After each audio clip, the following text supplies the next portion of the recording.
여러분 안녕하십니까? 지난 대선 직전 파문을 일으킨 대법원의 파기환송 결정과 관련해 조희대 대법원장에 대한 추가 의혹이 제기됐습니다. 지난해 윤석열 전 대통령을 만난 자리에서 조 대법원장이 이재명 대통령 사건을 알아서 처리하겠다는 취지로 말했다는 제보가 있던 내용인데요. 이런 가운데 조 대법원장은 한덕수 전 총리를 만나 이재명 당시 대선 후보 사건을 논의했다는 앞선 의혹 제기와 관련해선 제기된 의혹과 같은 대화 또는 만남을 가진 적 없다는 입장을 밝혔습니다. 첫 소식 장슬기 기자가 보도합니다. 더불어민주당 서영교 의원은 조희대 대법원장이 1년여 전 윤석열 전 대통령을 만난 자리에 대해 의혹을 제기했습니다. 당시 조 대법원장이 윤 전 대통령에게 이재명 대통령 공직선거법 사건에 관해 알아서 처리하겠다는 취지로 말했다는 제보가 있다는 겁니다. 윤석열과 조희대가 만났고 조희대는 윤석열에게 이재명 사건이 대법원에 올라오면 바로 처리하겠다라고 하는 제보를 제가 받았는데 아직도 답변이 없습니다. 서 의원은 제보가 당시 여권 고위 관계자로부터 나왔다고 강조했습니다. 당시 여권의 고위직으로부터 제보를 받았습니다. 민정에 있었던 사람이라고 말씀드릴 수 있을 것 같습니다. 거듭되는 의혹에 더불어민주당은 수사로 가려보자며 공세 수위를 높였습니다. 사법부의 국정농단이자 사법부 쿠데타를 암시하는 것입니다. 내란 쿠데타에 이은 사법부의 쿠데타의 연계성을 반드시 특검이 파헤쳐서 그 책임을 물어야 합니다. 올해 4월에도 조희대 대법원장이 한덕수 전 총리 등을 만나 이런 취지의 말을 했다는 의혹이 확산되자 어제 퇴근길 언론 촬영을 불허했던 조희대 대법원장이 오늘은 모습을 드러냈습니다. 민주당에선 한덕수 전 총리 등과 만났다는 녹취 증거 있다는데 자신을 향한 질문엔 짧은 입장문을 내놨습니다. 한덕수 전 총리는 물론이고 외부의 누구와도 사건에 대해 논의한 바 없다는 겁니다. 또 거론된 나머지 사람들과도 관련 대화나 만남을 가진 적이 없다며 일단 올해 4월 7일 만남에 대해 부인했습니다. 하지만 서영교 의원이 제기한 1년여 전 윤 대통령과의 만남 의혹에 대해선 별다른 답을 내놓지 않았습니다. 더불어민주당과 조국혁신당은 왜 9일 만에 이재명 대통령 사건 원심을 뒤집었는지 여전히 설명되지 않는다며 조 대법원장에 대한 수사를 촉구했습니다. MBC 뉴스 장슬기입니다. 김건희 씨 측에 1억 원이 넘는 이후 환화백의 그림을 건넨 혐의를 받는 김상민 전 검사가 도박 사이트 운영자들로부터 받은 돈으로 그림을 샀다는 진술을 특검이 확보한 걸로 확인됐습니다.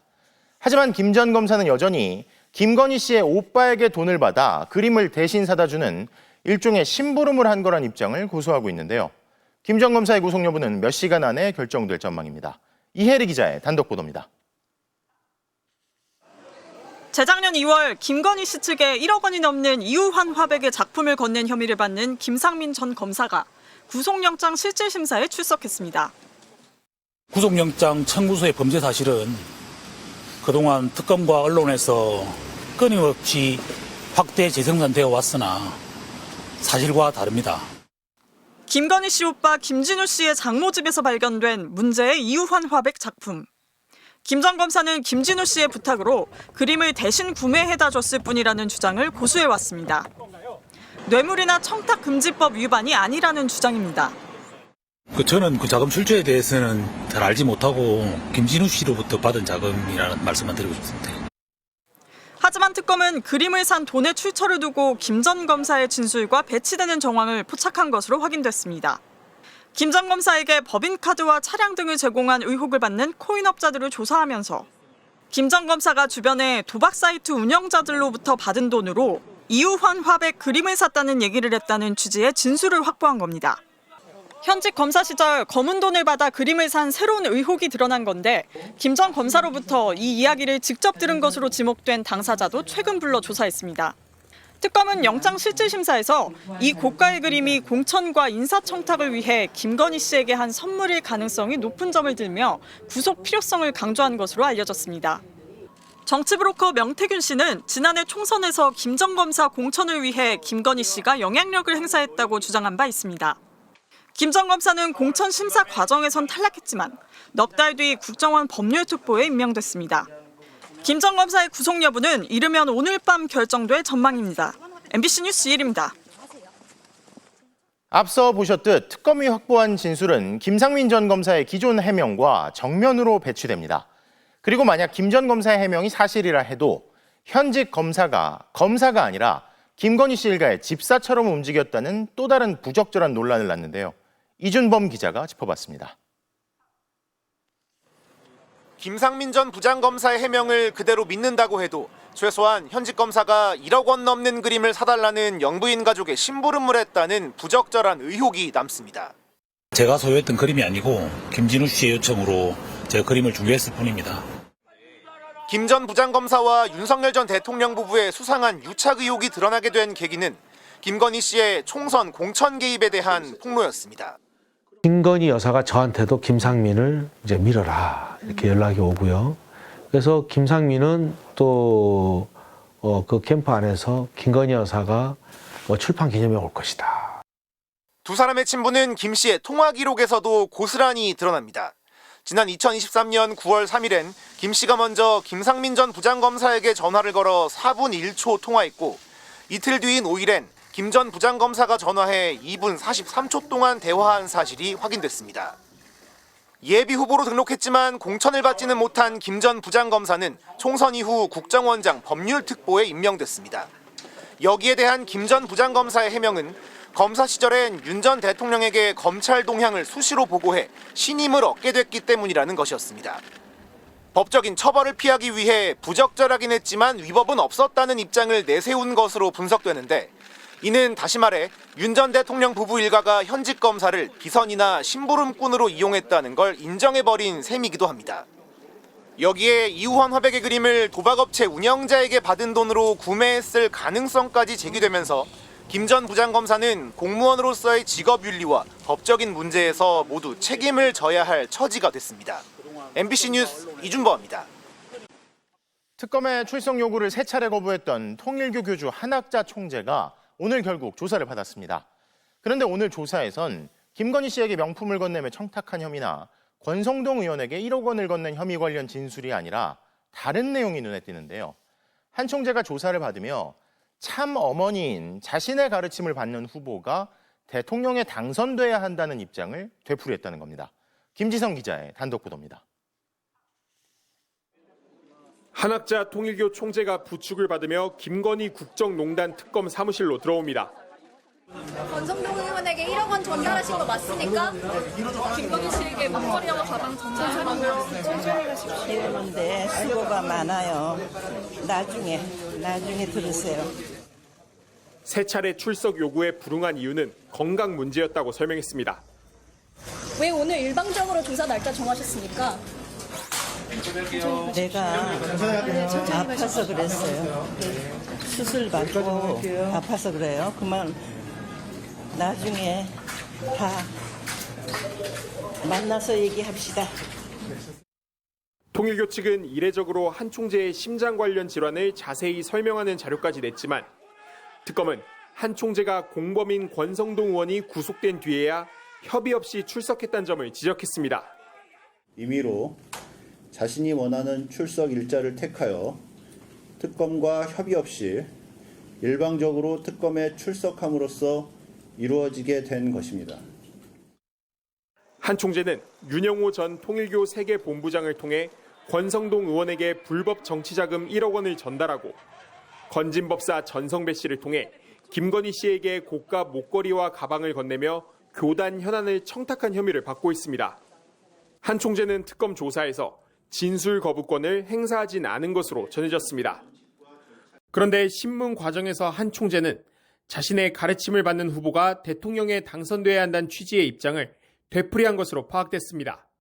정치와 종교가 한몸이 되는 정교일치 교리 실현을 위해 윤석열 정부에 접근했다는 의심과 맞닿는 진술입니다. 특검은 한 총재가 증거를 인멸할 우려가 있다고 보고 이르면 내일 구속영장을 청구할 방침입니다. 윤 전 본부장의 윗선 중 한 명인 정원주 첨무원 부원장에 대한 영장 청구도 검토하는 것으로 전해졌습니다.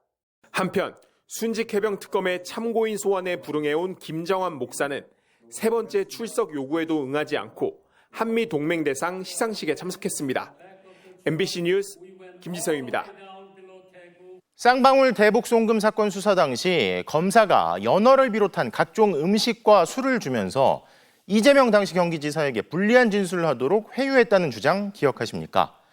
당시 검찰에선 사법 시스템을 무너뜨리려는 시도에 공당이 끌려다녀서는 안 된다고 강하게 반발하면서 청사에서 음주는 물리적으로도 불가능하다고 이 주장의 신빙성을 깎아내렸는데요. 그런데 회유가 있었다는 이화영 전 경기도부지사의 주장과 일맥상통하는 정황이 실제로 포착됐습니다. 구승은 기자가 보도합니다. 쌍방울그룹 대북 송금 사건으로 대법원에서 징역 7년 8개월이 확정돼 수감 중인 이화영 전 경기도 평화부지사. 1심 선고 전인 작년 4월 재판에서 수원지검에서 출정 조사를 받으며 김성태 전 쌍방울 회장 등 공범들과 연어회를 먹고 소주를 마셨다고 폭로했습니다. 이후 검찰로부터 대북 송금 당시 경기도지사였던 이재명 대통령에게 대북 송금을 보고했다는 취지로 진술하라는 회유까지 받았다고 주장했습니다. 김성태 씨가 오늘은 갈비탕을 먹고 싶다 그러면 갈비탕이 제공되어지고 연어가 먹고 싶다 그러면 연어가 제공되어지고 술을 마신 건 한 번이었었고. 그러나 수원지검은 이전 부지사 측이 지목한 기간의 출정 기록 등을 공개하며 상식에 반하는 허위 주장이라고 여러 차례 반박했습니다. 교도관 38명 전원에 대한 조사 등을 거쳐 검찰청에 술이 반입되지 않았으며 쌍방울 관계자가 음식을 반입한 사실이나 음주 장소로 언급된 사무실이 식사 장소로 사용된 사실 자체가 없다는 걸 확인했다고 강조했습니다. 사법 시스템을 무너뜨리고 붕괴하려는 시도를 하고 있는데 공당에서 그러한 이화영 부지사의 진술만 믿고 이에 끌려다녀서는 안 된다. 하지만 최근 정성호 신임 법무부 장관 지시로 실태조사에 나선 교정본부 특별점검팀은 검찰의 해명이 거짓일 가능성을 포착했습니다.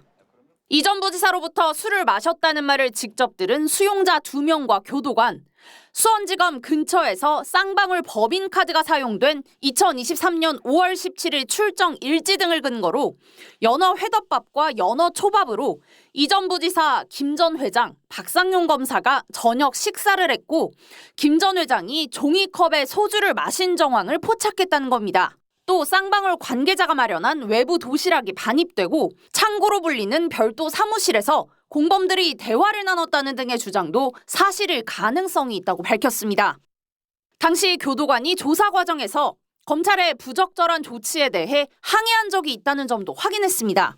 검찰이 거짓 해명에 그치지 않고 의혹을 은폐했을 가능성까지 제기되는데 법무부는 즉각 정식 감찰 착수를 지시했습니다. 이에 대해 의혹의 당사자로 지목됐던 박상용 검사는 교도관 전수조사, 경찰의 수사와 재판에서 모두 술자리 회유는 사실무근으로 밝혀졌다며 법무부 발표는 이전 부지사 측의 주장을 답습한 내용이라고 반박했습니다. MBC 뉴스 구승은입니다. 12.3 비상계엄에 동원됐던 국군 방첩사령부가 새 정부의 방첩사 폐지 계획을 무산시키려는 전담팀을 비밀리에 꾸리고 조직적인 대응을 주문해온 사실이 확인됐습니다. MBC가 확인한 방첩사 전담팀의 내부 지침엔 인맥을 동원해 부대 존치 논리를 전파하라는 지시와 함께 대통령실과 국회 측도 방첩 역량 악화를 우려한다는 근거 없는 주장이 담겼는데요. 조직의 기득권을 지키기 위해 은밀한 로비를 시도한 걸로 보입니다. 변윤재 기자가 단독 취재했습니다. 12.3 비상계엄 당시 국군 방첩사령부는 간첩이 아닌 정치인 체포에 동원됐습니다. 이재명 정부는 권력의 편에 선 방첩사를 폐지하기로 하고 본연의 방첩 기능만 국방방첩본부에서 맡는 내용의 국정과제를 확정했습니다. 그런데 방첩사가 부대 해체를 막기 위해 전담팀까지 꾸려 조직적인 대응에 나선 정황이 추가로 포착됐습니다. 부대 개혁 TF로 이름 붙인 전담팀은 이달 초 방첩사 일부에 비공개 지침을 내려보냈습니다. 글로벌 안보 위협을 이유로 들어 주변 고위급 지인 및 인맥을 통해 부대 존치 논리나 순기능 역할에 대해 전파해 협조나 지원을 이끌어내라는 내용이었습니다. 국정기획위원회에 방첩사 폐지 방침을 두고 국방부, 대통령실, 국회 측도 방첩 역량 약화에 우려를 표명하고 있다는 근거 없는 주장까지 고스란히 담겼습니다. 방첩사가 정부 정책에 정면으로 반발하며 부대원까지 동원한 로비 작업에 나선 게 아니냐는 의혹이 제기됩니다. 부대원들의 동요를 의식한 듯 계엄과 정보기관의 절대적인 관련성은 없다며 비상계엄 출동 당시 어떻게 정의롭게 소극적으로 행동했는지 소명 자료를 받고 있다는 내용도 포함됐습니다. 외부에서 우리 부대가 콩가루 집안이라는 부정 여론이 발생하지 않게 보안을 유지하라는 지시까지 더해졌습니다. 국방부는 방첩사 개편을 위한 별도의 실무 조직을 운영하고 있는데 부대 폐지와 부대 존치라는 정반대의 임무를 두고 방첩사 내부에서 충돌까지 빚어지고 있는 걸로 파악됐습니다. 하지만 방첩사 TF에 누가 참여하고 있는지, 어떤 활동을 하고 있는지는 여전히 알려지지 않고 있습니다.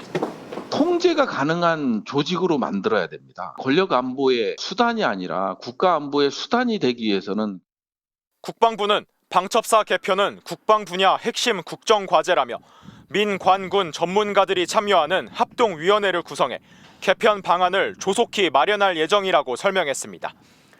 다만 방첩사의 부대 존치를 위한 TF에 대해선 국방부는 특별한 입장이 없다고 밝혔습니다. MBC 뉴스 변은재입니다. 통일교 측으로부터 거액의 불법 정치자금을 수수한 혐의를 받는 친윤석열계의 핵심 권성동 국민의힘 의원이 구속됐습니다. 불체포 특권이 있는 현역 국회의원이 3대 특검에 구속된 건 이번이 처음인데요.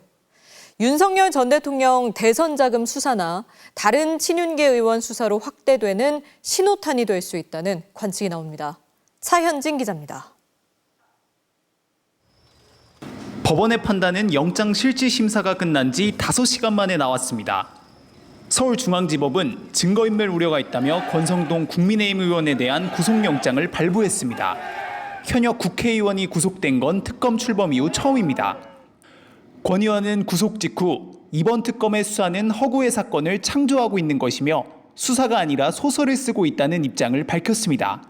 하지만 구속영장 발부의 전제 조건은 혐의 소명이기 때문에 재판부는 권 의원이 통일교 측으로부터 1억 원의 정치자금을 수수했다는 혐의는 물론 비서관을 통해 특검 조사를 받은 윤영호 전 통일교 본부장 측에 연락하려 한 사실 등 증거인멸 정황도 대부분 받아들인 것으로 보입니다. 조사 이후에 통화는 왜 시도하신 건가요? 권 의원의 신병을 확보한 특검은 아직 해소되지 못한 여러 의혹 수사에도 속도를 낼 전망입니다. 2022년 2월과 3월 한학자 통일교 총재로부터 현금이 담긴 쇼핑백을 받아갔다는 의혹, 통일교 지휘부의 미국 원정 도박 사건 경찰 수사 정보를 통일교 측에 전달했다는 의혹, 권 의원을 당대표로 만들기 위해 통일교 신도들을 국민의힘에 대거 입당시켰다는 의혹까지 앞으로 추가 수사가 필요한 사건들입니다. 여기에 윤 전 본부장 측이 대선에 써달라는 취지로 권 의원에게 1억 원의 정치자금을 전달했다고 인정했기 때문에 대선 자금 수사로 번질 가능성도 제기됩니다. 권 의원뿐만 아니라 윤석열 정권 실세였던 다른 친윤계 의원들도 특검 수사 대상에 올라 있습니다. 찐윤으로 통하는 윤한홍 의원은 건진법사 게이트, 명태균 공천 개입 의혹 등으로 특검 조사를 피하기 어려운 상황입니다. 이철규 의원은 임성근 전 사단장 구명 로비 의혹에 연루된 정황이 포착돼 순직해병 특검에 압수수색을 당한 바 있습니다. 추경호, 윤상현 의원 등 친윤계 실세로 불렸던 의원들도 3대 특검의 핵심 피의자로 입건돼 있습니다. MBC 뉴스 차현진입니다. 권성동 의원은 윤석열 전 대통령의 위기 때마다 당의 구원투수로 등판하며 원조 윤핵관 친윤그룹의 실세로 꼽혔습니다. 지난 3년 권력의 정점에 섰다가 결국 구속되는 몰락의 길을 걷게 됐는데요. 윤 정부와 함께했던 권 의원의 행적을 이문현 기자가 정리했습니다. 지난 2018년 강원랜드 채용 청탁 혐의를 받았던 자유한국당 권성동 의원. 당시 구속영장이 청구됐을 때도 불체포 특권을 포기하며 영장 실질 심사에 출석했습니다. 여러 차례 보도자를 통해서 저와 무관한 일이라는 말씀을 드렸습니다. 법원의 결정은 기각이었고 권 의원은 대법원에서도 최종 무죄를 받았습니다. 이번 특검의 구속영장 청구에도 권 의원은 무죄를 주장하며 자신감을 보였지만 저는 체포 동의안에 대해서 가결을 호소했던 입장이기 때문에 저는 투표를 했고 결과는 정반대였습니다. 권 의원은 윤석열 핵심 관계자 대표적인 윤핵관으로 꼽힙니다. 윤 전 대통령의 친구였고 2022년 대선에선 당의 사무총장을 맡았습니다.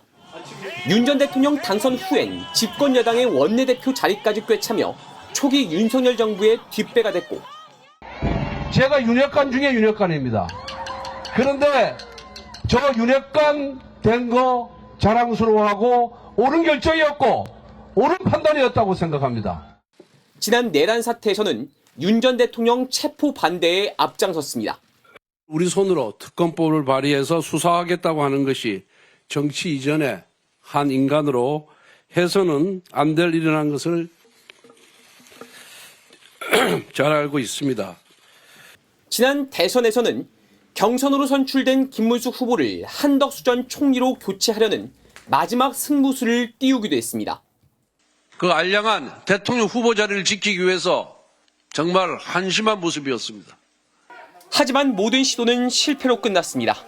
친윤의 실세로 윤석열 정권에서 권력의 중심에 있었던 권성동 의원은 결국은 통일교 측으로부터 부정한 돈을 받은 혐의로 윤 전 대통령과 마찬가지 신세가 됐습니다.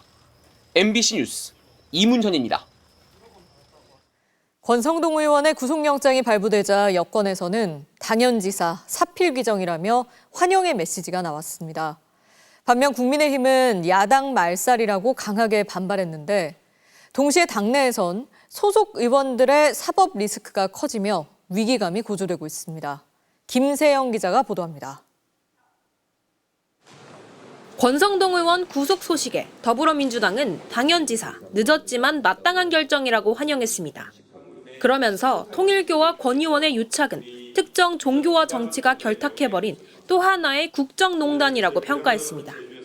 구치소 동기 윤석열과 함께 자숙하며 반성하라. 윤석열을 비호하더니 결국 윤석열과 함께 몰락했다는 쓴소리도 나왔습니다. 지은 죄는 죄값을 치러야죠. 이제 그만 봅시다. 권성동 아웃. 소속 의원 구속에 국민의힘에선 참담하다며 사법부가 알아서 들어누워 안타깝다며 법원을 원망했습니다. 지도부를 긴급 소집한 장동혁 대표는 특검의 여론몰이식 수사에 법원이 협조한 꼴이 됐다며 그냥 야당인 것이 죄인 시대라고 주장했습니다.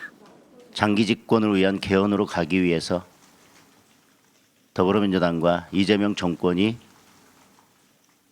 차근차근 밟아가고 있는 야당 말살이라고 생각합니다. 무엇보다 특검 수사가 권성동 의원의 구속에 그치지 않을 수 있다는 점에서 위기감이 커지고 있습니다. 추경호, 윤상현, 이철규, 임종득, 주진우 의원 등 최소 10명이 3대 특검의 수사 대상에 올라 있는 데다 앞서 국회 패스트트랙 충돌 사건으로 나경원, 송원석 의원 등 5명이 의원직 상실형을 구형받았기 때문입니다. 너무너무 무리한 구형을 한 겁니다. 정말로 벼랑 끝으로 모는 정치인에게는 좀 벼랑 끝까지 모른 겁니다. 일각에서는 권성동 의원의 구속으로 국회 의석수가 107명에서 106명으로 줄었다며 이러다 개헌저지선인 백석마저 위협받을 수 있다는 우려까지 나오고 있습니다. 국민의힘은 이번 주말 대구를 시작으로 장외 집회에 나서기로 했는데 이곳에 이른바 윤어게인 강성 지지자들도 모습을 비출 것으로 보입니다. MBC 뉴스 김세영입니다. 미국 트럼프 정부는 우파 활동가 찰리 커크의 피살을 반대 세력을 소탕할 기회로 삼으려는 듯합니다. 정부 정책에 동의하지 않으면 무조건 좌파 극단주의, 반사회 세력으로 몰아붙이고 있는데요. 로스앤젤레스 박윤수 특파원의 보도입니다. 영국 국빈 방문을 앞둔 트럼프 미국 대통령의 기자회견. 한 기자가 찰리 커크 피살 사건과 관련해 혐오 발언을 단속하겠다는 법무장관의 발언에 대해 묻습니다. What do you make Pam Bondi saying she's going to go after hate speech? A lot of your allies say hate speech is free speech. 그러자 트럼프 대통령이 기자를 겨냥해 협박성 발언으로 날을 세웁니다. She'll probably go after people like you because you treat me so unfairly. It's hate. You have a lot of hate in your heart. Maybe they'll come after ABC. 그러면서 문제의 근원은 급진좌파라고 단정짓습니다. The radical left has done tremendous damage to the country, but we're fixing it. 커크의 죽음 이후 미국 정부는 대통령부터 참모들까지 반국가 세력을 겨냥해 총공세를 퍼붓고 있습니다. 부통령은 좌파 극단주의는 커크 암살의 주요한 요인이라며 폭력을 부추기는 단체를 반드시 추적할 것이라고 응징을 선언했고, 국무장관은 커크의 죽음에 환호하는 외국인들을 추방할 것이라며 이민자 단속까지 들먹였습니다. 나아가 좌파 블랙리스트를 작성해 테러로 낙인 찍을 계획까지 추진 중입니다. 뉴욕타임스는 트럼프 내각이 보수주의자에 대한 폭력에 연루된 좌익단체 목록을 작성 중이며 이런 활동을 국내 테러로 분류하는 것이 목표라고 보도했습니다. 하지만 커크 암살 뒤에 배후가 있는지 좌파 테러 단체가 실제로 있긴 한 건지는 전혀 밝히지 않고 있습니다. 이 때문에 테러 단체 색출은 명분일 뿐 결국 반대 진영에 대한 탄압이 목표라는 비판이 거셉니다. To exploit the murder of Charlie Kirk and use it as an excuse to destroy his political opposition. 트럼프 대통령은 이번 주말 커크의 추모식에 참석할 예정입니다. 이 자리에서 또 한 번 진보 진영을 비난하며 지지층 결집에 나설 것으로 보입니다. 로스앤젤레스에서 MBC 뉴스 박윤수입니다. 수도권 광역버스를 타고 출퇴근하는 분들 많죠. 아마 교통카드 사용 내역은 잘 확인 안 하셨을 텐데 단말기 오류로 버스 요금을 더 내는 경우가 있다고 합니다. 실제 있지도 않은 이른바 유령 정류장에서 버스를 갈아탄 것처럼 잘못 처리되고 있다는데요. 공태현 기자의 단독 보도입니다. 서울 용산구의 순천향대학병원 버스 정류장. 버스 교통카드 단말기에도 정류장 이름이 순천향대학병원으로 뜹니다. 그런데 엉뚱하게 남산 1호 터널 요금소로 잘못 표시되는 버스가 있습니다. 한두 대가 아닙니다. 단말기 인식 오류가 발생하고 있는 겁니다. 남산 1호 터널 정류장은 운영 편의상 만든 가상 정류장이지 실제로 승객들이 타고 내리는 곳도 아닙니다. 직장인 김모 씨는 최근에서야 이런 단말기 오류 사실을 알게 됐습니다. 순천향병원이 다른 남산 터널을 지키고 있고요. 탈 수 없는 구간이 나오는 거예요. 문제는 이럴 경우 요금을 더 낸다는 겁니다. 김 씨의 퇴근길 동선입니다. 직장이 있는 서울 청량리에서 지선버스를 타고 순천향대학병원 정류장에서 내리면 요금이 1,500원입니다. 여기서 광역버스로 환승해 경기도 용인집에 가면 요금이 1,600원 더 붙습니다. 그런데 광역버스 요금은 거리에 비례해 늘어납니다. 김 씨가 순천향대학병원이 아니라 단말기 오류로 남산 1호 터널에서 갈아탄게 되면 광역버스를 3km 정도 더 탄 셈이어서 100원이 더 붙습니다. 김 씨가 3년치 교통카드 내역을 봤더니 모두 100여 건 정도 요금을 더 낸 것으로 나왔습니다. 300원을 더 낸 때도 있었습니다. 신뢰를 하고 일일이 내역서를 보지 않아요. 아무도 이 경기도에서든 누구든 이거를 관리를 안 하고 있었다는 거잖아요. 지금으로서는 얼마나 많은 승객들이 얼마나 많은 요금을 더 냈는지는 정확히 확인이 안 됩니다. 그냥 제대로 해주겠거니 하고 딱히 찾아볼 생각은 안 했던 것 같아요. 올해 상반기 순천향대학병원 정류장을 이용한 광역버스 환승객은 하루 6,800여 명. 누적 환승객은 지난달까지 36만 4천여 명입니다. 왜 이런 일이 생긴 걸까요? 버스 교통카드 단말기 회사는 오류 발생 원인으로 전파 방해를 지목했습니다. 윤석열 정부 대통령실이 용산으로 이전한 뒤 이런 전파 방해가 심화됐다고 했는데요. 이런 원인 분석을 의회에 보고한 경기도 내부 문건을 입수했습니다. GPS 위치 정보 오류, 경기도가 파악한 원인입니다. 남산 1호 터널에 들어간 버스는 위치 정보를 읽는데 터널을 통과하고 제 위치를 잡기 전에 전파 방해로 위치 정보 오류가 발생한다는 겁니다. 남산 1호 터널로 잘못 잡히면 요금 100원이 더 부과됐고 순천향대학병원 길 건너편 정류장으로 잘못 인식되면 15km가량 더 탄 것으로 계산돼 300원이 더 붙었습니다. 제밍이라고 불리는 전파 방해는 GPS 위성 신호보다 훨씬 강한 교란 전파를 쏴서 전자기기 원격 작동을 막는 기술입니다. 요인 동선을 은폐하거나 경호 목적으로 활용됩니다. 지난 2019년 북미 정상회담 당시 트럼프 미국 대통령이 전용 차량을 타고 등장할 때 영상이 멈추면서 방송사고가 난 것도 제밍 때문입니다. 남산 1호 터널 반경 2km 안에는 국방부와 합참, 미군기지, 주요 공관 등이 밀집해 있습니다. 전파 방해가 예전부터 잦았던 곳입니다. 교통카드 단말기 업체는 2022년 5월 이후 전파 방해가 심화됐다고 보고 있습니다. 대통령실 용산 이전 이후 터널 인근이 제밍 현상 발생 지역으로 수신이 지연되거나 잘못 인식한다는 겁니다. 실제로 이 일대에서는 스마트폰 지도의 위치 정보 인식도 먹통이 된다는 지적이 많았습니다. 출력을 충분히 세게 쏘면은 그 정도 거리면은 뭐 충분히 재밍이 들 개연성은 있죠. 재밍은 꽹가리 치면은 소리 안 들리잖아요. 신호를 받아도 다른 거에 묻혀가지고. 남산 1호 터널을 지나 경기도로 가는 버스 노선은 모두 28개. 경기도는 전체 노선에 대한 환불을 단말기 업체에 요청하고 다음 달부터 절차를 진행하기로 했습니다. 피해 내용을 철저히 조사해서 모두 환불 조치해야 한다고 생각합니다. 연말까지 소프트웨어를 보강하겠다는 게 업체 계획이지만 그때까지 잘못 붙는 버스 요금을 막을 대책은 지금으로서는 없습니다. MBC 뉴스 공태현입니다.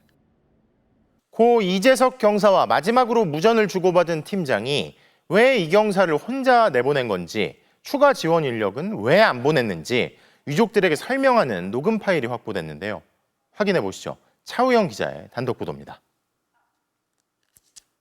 고 이재석 경사가 숨진 다음 날인 지난 12일 밤, 인천해경 영흥파출소 팀장이 유족들을 찾아와 사고 당시 상황을 설명했습니다. 2인 1조 출동 원칙은 지켜지지 않았습니다. 제가 가봐야 될 것 같습니다. 이렇게 얘기한 걸로 기억이 되고요. 제가 손에 있는 게 좀 더 나은 것 같아갖고 그럼 재석이가 가자라고 했던 것 같습니다. 당시는 밀물 수위가 가장 높아지는 백중사리 대조기, 안전사고 위험예보 주의보가 발령될 정도로 비상 상황이었지만 혼자 출동한 겁니다. 새벽 2시 42분, 갯벌에 고립된 노인 위치를 확인한 이 경사가 입수해야 할 것 같다고 하자 팀장은 누구 좀 보내줄까라고 되묻습니다. 이 경사가 물이 차올라 필요할 것 같긴 하다고 답했지만 팀장은 다른 직원을 보내지 않았습니다. 재석이가 필요하다는 말을 제가 제대로 듣지를 못한 것 같습니다. 그 말을 들었다면 제가 추가 인원을 안 보낼 이유가 없는데. 이 경사와 무전 연락이 끊긴 건 새벽 2시 57분. 새벽 3시 업무에 복귀한 동료 4명은 새벽 3시 10분이 돼서야 출동했습니다. 팀장 지시가 아니라 드론 업체의 지원 요청을 들은 뒤였습니다. 하늘에서 드론이 비치고 있으면 쉽게 찾을 수 있을 거라고 생각했는데요. 현장에서는 그렇지 못했던 것 같습니다. 구조 과정도 난항이었습니다. 구조 헬기가 잘못된 방향으로 이동해 10분 넘게 혼선을 빚었고 엔진 과열로 고무보트에 시동이 걸리지 않고 동력 서프보드와 드론 배터리가 방전돼 구조에 일시적으로 차질도 빚었습니다. 그 긴 시간 동안 이게 얼마나 무서웠겠냐고요. 구조하러 왔으면 살았잖아요. 해경은 예정이 없던 보도자료를 내고 이 경사가 드론에 마지막으로 포착된 건 당초 알려진 새벽 3시 27분이 아니라 22분 뒤인 3시 49분이라고 밝혔습니다. 이 경사는 그날 오전 9시 41분 심정지 상태로 발견됐습니다. MBC 뉴스 차우영입니다. 이런 가운데 한밤중 해루질 관련 사망 사고가 또 발생했습니다. 동호회 회원들과 밤바다에 나갔던 50대 남성이 파도에 휩쓸려 빠져나오지 못한 건데요. 이다은 기자입니다. 칠흑 같은 어둠이 깔린 바다, 발을 딛기도 어려운 방파제 테트라포드 사이, 해경과 소방대원들의 긴박한 구조 작업이 이어집니다. 다 좀 내려와 주세요. 도와주세요. 끌어올려야 돼요. 해가 지자 해루질 동호회원 5명이 문어와 어패류를 잡으러 방파제 인근 바다로 들어갔는데 밤 9시 20분쯤 남성 2명이 물에 빠져 나오지 못하고 있다는 신고가 접수됐습니다. 해루질 부력판을 잡고 이렇게 떠가지고 계시다가 이제 막 물속으로 빠져가지고 허우적대고. 한 명은 낚시객의 도움으로 목숨을 건졌지만 다른 50대 남성은 심정지 상태로 발견돼 숨졌습니다.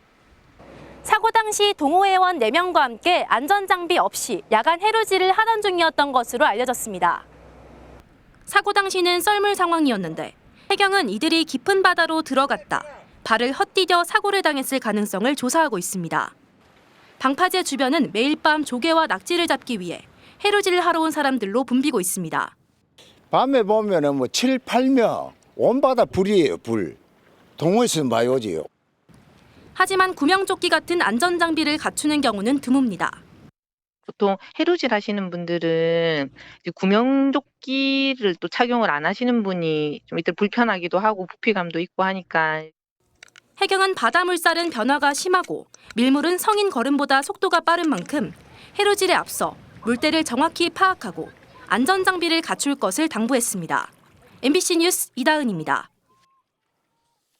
지난해 저희가 한 공공연구기관의 신입 직원이 직장 상사의 괴롭힘으로 고통받고 있다는 내용을 보도해드렸는데요. 그런데 그 뒤 오히려 피해자의 내부 고발 때문에 힘들어졌다며 가해자가 피해자를 직장 내 괴롭힘으로 신고하고 형사 고소까지 한 뒤 고통을 호소하던 피해자가 세상을 등진 사실이 드러났습니다. 김상훈 기자의 보도입니다.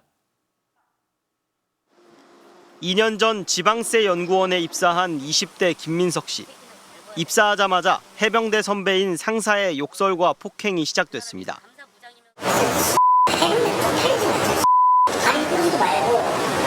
말년 병장이야? 시키는 대로 해. 열받아? 정규직이 못 되게 할 수 있다는 협박도 이어졌습니다.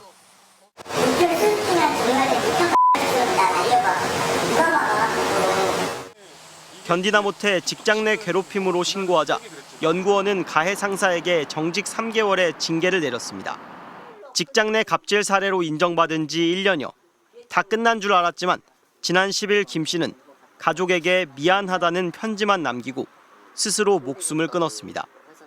무슨 일이 있었던 걸까? 징계를 당한 가해 상사는 피해자 김 씨를 오히려 직장 내 괴롭힘으로 신고하고 폭행으로도 맞고소했습니다. 그러면서 자신의 폭행 혐의가 약식 기소로 인정되자 정식 재판을 청구하며 시간을 끌었습니다. 이게 다가 아니었습니다. 피해자 김 씨가 괴롭힘 증거로 대화를 녹음했다가 사내 비리를 발견해 내부 고발했는데 간부들이 이걸 문제 삼아 김 씨의 징계를 추진하고 직장 내 괴롭힘 가해자로 만들어 신고한 겁니다. 궁지에 몰린 피해자는 국회의원에게 편지까지 보냈습니다.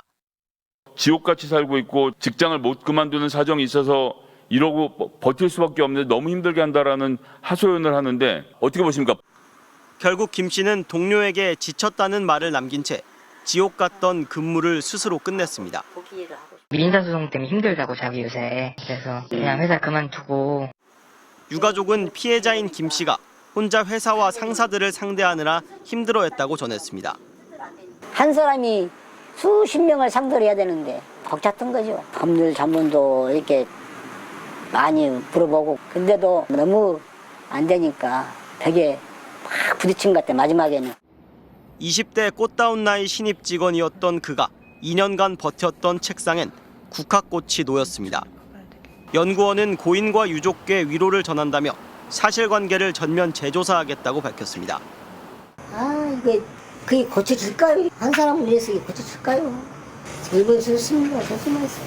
저희 가족들만 다 힘들 것 같고. MBC 뉴스 김상훈입니다. 교제 중이던 여성을 살해한 20대 남성이 경찰에 긴급 체포됐습니다. 피해 여성 측은 앞서 수차례 교제 폭력 신고를 했던 걸로 확인됐습니다. 김항석 기자입니다.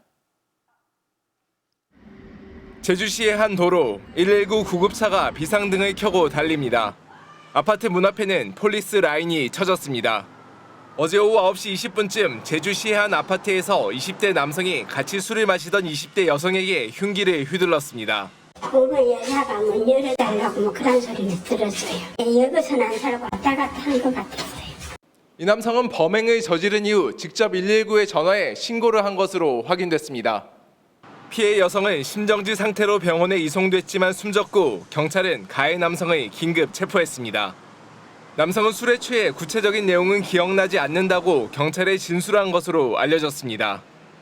경찰 조사 결과 두 사람은 6년 동안 교제한 사이로 피해 여성과 그 어머니는 지난 2022년 9월부터 5차례 교제 폭력을 신고했습니다. 또한 피해 여성은 2달 전까지 교제 폭력 등 관계성 범죄 관리 대상이었지만 지난 3월 이후 추가 신고가 없고 경찰의 연락에 제대로 응답하지 않아 관리 대상에서 해제됐다고 경찰은 설명했습니다. 경찰은 정확한 사건 경위를 조사하는 한편 가해 남성에 대해 살인 혐의로 구속영장을 신청할 예정입니다. MBC 뉴스 김항섭입니다. 최근 KT 이용자들의 휴대전화를 해킹한 소액 결제 사건의 피의자로 중국인 2명이 경찰에 붙잡혔습니다. 불법 소형 기지국 장비를 차량에 싣고 다니며 범행을 저지른 걸로 드러났는데 아직 의문스러운 점이 많습니다. 문다영 기자입니다. 모자를 눌러 쓴 남성이 공항에서 경찰들에게 붙잡혀 끌려 나옵니다. KT 소액 결제 사건 피의자인 48살 중국인 남성입니다. 경기 남부경찰청은 어제 낮 2시쯤 중국에서 국내로 들어오던 이 남성을 공항에서 검거했습니다. 사건이 언론에 보도된 지 12일 만입니다. 이 남성은 KT 이용자들의 휴대전화를 해킹해 소액 결제로 모바일 상품권을 구매하고 교통카드 충전을 한 혐의를 받고 있습니다. 피해자들은 경기 광명시와 서울 금천구 일대에 집중됐습니다. 이 남성은 불법 소형 기지국 장비를 범행에 동원한 것으로 확인됐습니다. 자신의 차량에 이 장비를 싣고 범행 당일 피해 지역 주변을 돌아다녔다고 경찰에 인정한 것으로 알려졌습니다. 하지만 KT 등 통신사에서 일한 경력이 없는 일용직 노동자라 전문적인 해킹 수법을 어떻게 알게 됐는지는 의문입니다. 공범 1명도 검거됐습니다. 경찰은 어제 낮 3시쯤 서울 영등포에서 44살 중국 남성을 붙잡았습니다. 공범은 해킹으로 소액 결제한 모바일 상품권이나 교통카드 충전 금액을 현금화한 혐의를 받고 있습니다. 이후 대포 통장을 이용해 이 돈을 중국에 송금한 것으로 드러났습니다. 지금까지 경찰이 확인한 KT 소액 결제 사건 피해 규모는 199건, 1억 2,600만 원입니다. 하지만 KT 자체 집계 규모는 278건, 1억 7천여만 원이라 피해 규모는 더 늘어날 수 있습니다. 경찰은 이들에 대해 구속영장을 신청했습니다. 또 용의자들이 서로 모르는 사이라고 주장하고 있어 또 다른 공범이나 윗선이 있는 것으로 보고 수사를 확대하고 있습니다. MBC 뉴스 문다영입니다.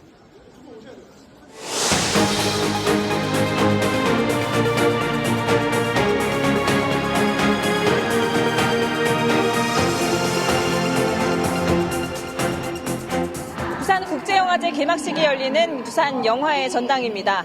한국 영화가 칸과 베니스, 아카데미를 석권하며 세계 무대에서 인정을 받기까지 큰 역할을 한 부산국제영화제가 올해로 30주년을 맞았습니다.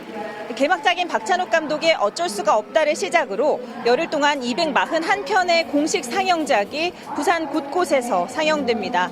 특히 올해부터는 경쟁 부문이 신설되며 영화제의 새로운 출발을 예고했는데요. 수많은 부침을 거치며 아시아 영화산업 허브로 자리매김한 부산국제영화제. 지난 30년의 여정을 돌아봤습니다. 한국 영화의 산업화가 본격화되던 90년대 부산 남포동 극장가에서 한국 최초의 국제영화제가 첫 출발을 알렸습니다. 도쿄, 홍콩 영화제에 맞서 부산이 내세운 건 아시아의 신인 감독을 발굴하는 것이었습니다. 이창동, 김기덕, 봉준호, 지하장커. 수많은 감독들의 첫 작품이 부산에서 처음 소개됐습니다. 보는 우리 시선으로 이제 새로운 영화를 찾아내서 부산에서 그걸 부각시키고 멀티플렉스의 오픈과 함께 열린 1000만 관객 시대. 부산을 통해 해외에 소개된 한국 영화들도 세계적 인정을 받기 시작했습니다. 2002년 임권택 감독의 치화선을 필두로 수많은 한국 영화가 기록을 써내려갔습니다. 한 해 관객 2억 명을 돌파하며 한국 영화도 르네상스를 맞이했습니다. 부산은 전 세계 영화 관계자들이 찾는 아시아 영화 중심으로 부상했습니다. Parasite. 칸과 아카데미 한가운데서 우리 영화가 트로피를 들어올리며 세계 중심에 우뚝 섰습니다. 영광 뒤엔 수많은 부침도 있었습니다. 영화인들은 한국 영화 보호를 위해 저항했고 표현의 자유를 침해하려는 권력의 압박에도 맞서야 했습니다. 표현의 자유 이런 것들을 침해하는 뭔가가 있을 때 의견들을 같이 모아서 저희가 소리를 낼 수 있었고 전례 없는 팬데믹 이후 OTT의 위협까지 어려운 시기를 맞고 있는 한국 영화. 극장이라는 곳이 어떻게 이 어려움을 이겨내고 타개하고 또다시 관객들에게 사랑을 받는 장소가 될 수 있을까. 지금 영화 업계가 좀 어렵고 그러나 영영 이런 상태에 머무르지는 않을 거라고 생각하고요. 부산국제영화제는 한국 영화의 재도약을 위해 다시 출발점에서 또 다른 30년을 고민하고 있습니다. 부산에서 MBC 뉴스 임소정입니다. 지난달 롯데카드 해킹 사고로 고객들의 카드 번호와 CVC 등 민감한 정보가 대거 유출된 것으로 확인됐습니다. 롯데카드 측은 당초 개인정보 유출은 없다고 했는데 금융당국 조사 결과 피해 규모가 훨씬 더 컸습니다. 김민형 기자의 보도입니다. 롯데카드의 해킹 피해 규모가 당초 발표보다 훨씬 큰 것으로 파악됐습니다. 금융당국이 2주간 현장 조사를 벌인 결과 롯데카드 측이 밝힌 1.7GB보다 훨씬 더 많은 양의 데이터가 빠져나간 것을 확인했습니다.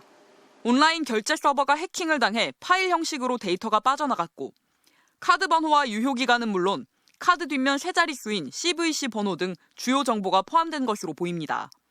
해외 쇼핑몰에서는 이 세 가지 정보만으로도 온라인 결제가 가능해 부정 사용으로 인한 피해가 우려됩니다.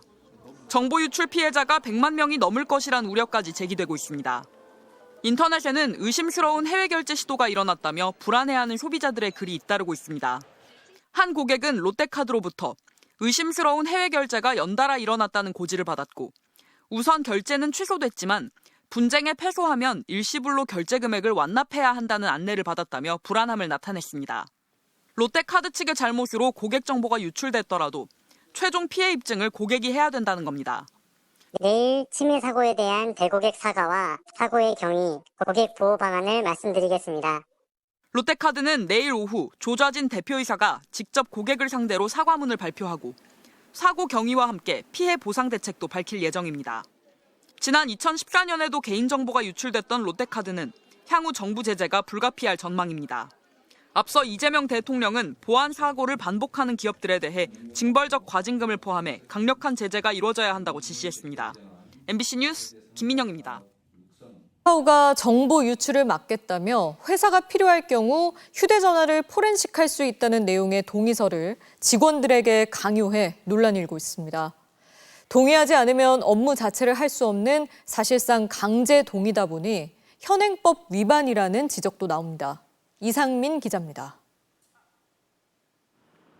카카오는 지난 15일부터 전 직원을 상대로 정보보호 가이드 준수 서약서를 받고 있습니다.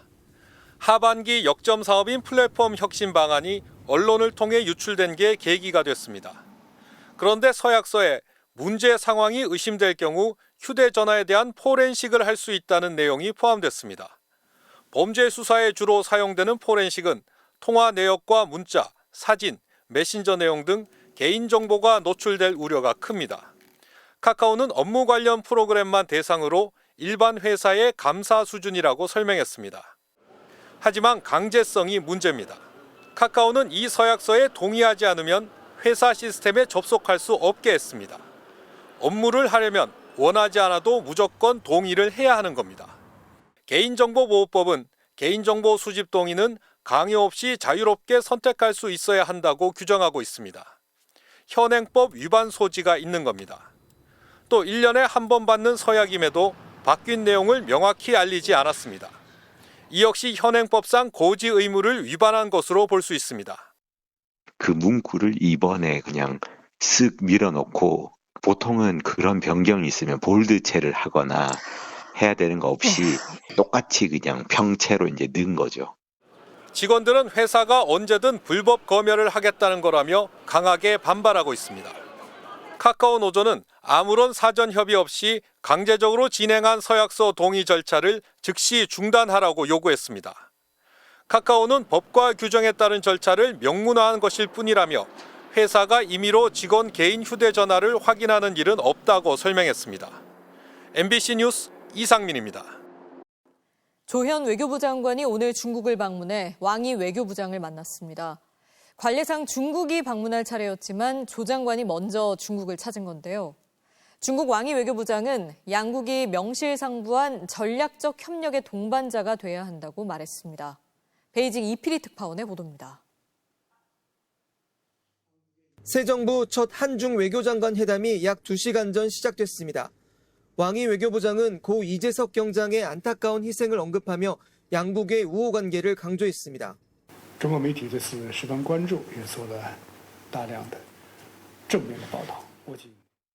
이에 대해 조현 장관은 양국 국민 간의 좋은 감정을 잘 만들어 가야 한다고 화답하면서 시진핑 주석의 다음 달 방안을 다시 강조했습니다.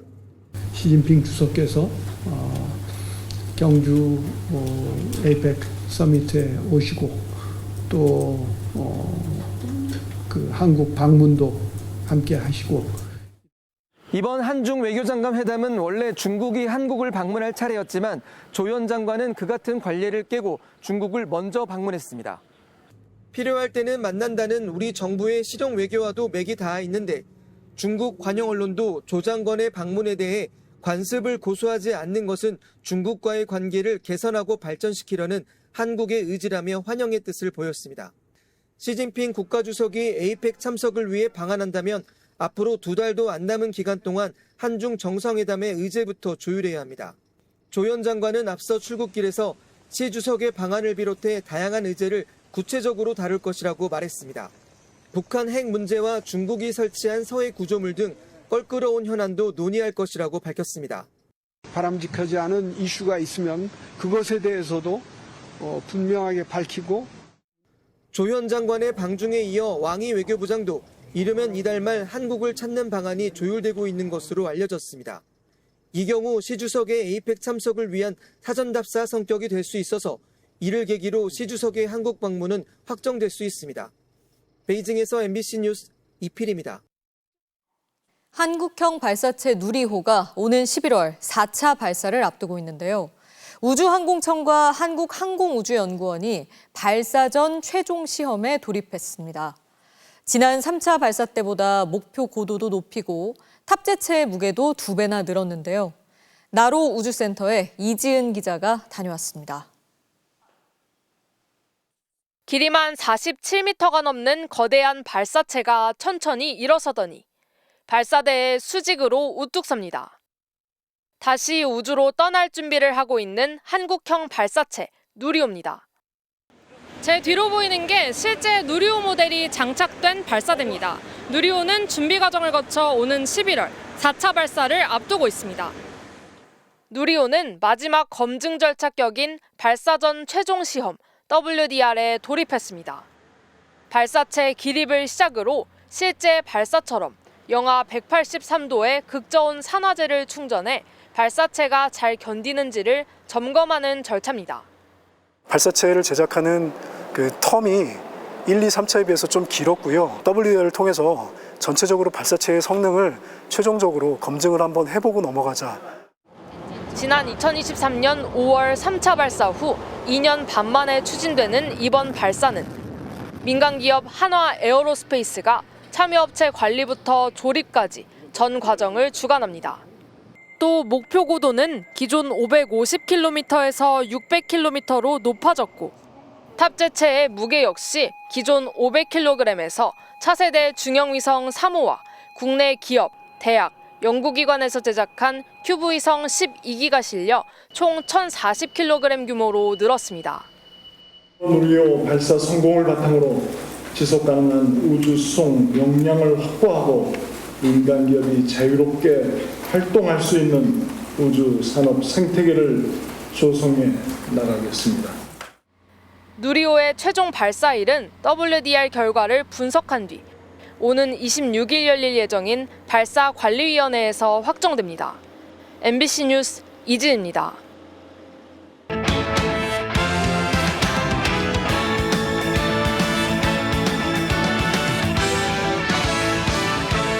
수요일 밤 스포츠 뉴스입니다. 높이뛰기 우상혁 선수가 세계 육상 선수권에서 개인 통산 2번째 메달을 따냈습니다. 부상 투혼과 특유의 긍정 에너지로 이궈낸 값진 은메달이었는데요. 송기성 기자가 전합니다. 종아리 부상으로 점프 훈련도 제대로 하지 못하고 대회에 출전한 우상혁은 2m 20부터 바의 높이를 차례로 올리면서 자신감도 끌어올렸습니다. Let's go! Come on! 좋아! 2m 31을 2차 시기에 넘고 선두로 나섰지만 2m 34를 2번 연속 실패해 단숨에 벼랑 끝에 몰리기도 했습니다.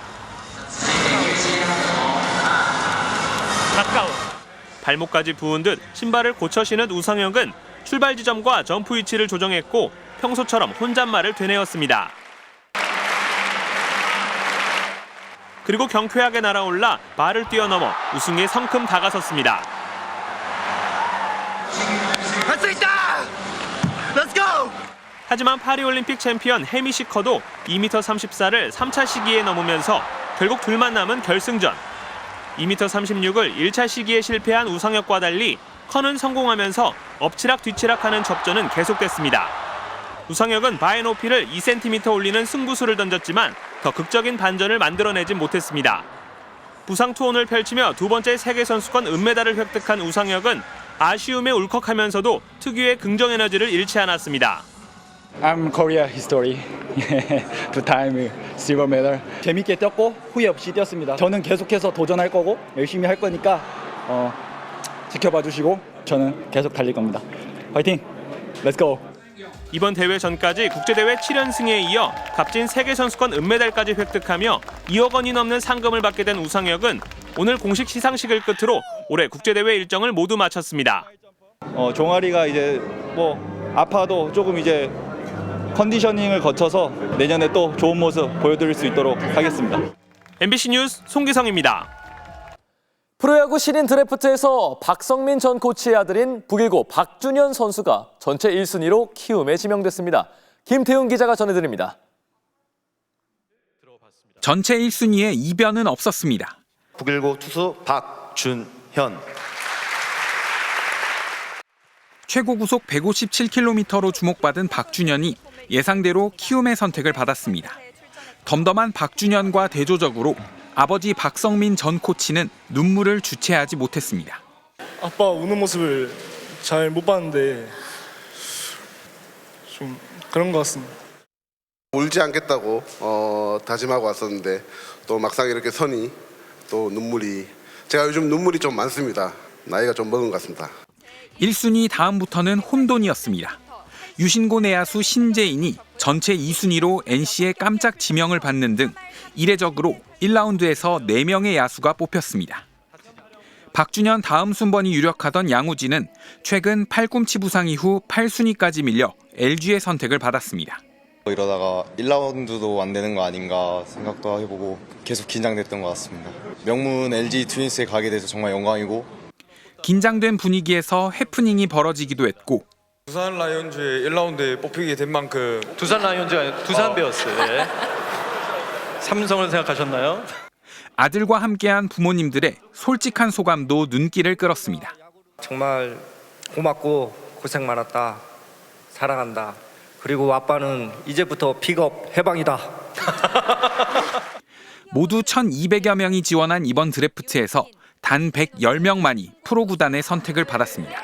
MBC 뉴스 김태훈입니다. 이 특유의 엄청난 허리 회전으로 쏘아올린 한화 노시환 선수의 시즌 31호포입니다. 이건 맞는 순간 바로 홈런인 줄 알았겠네요. 수요일 밤 스포츠 뉴스였습니다.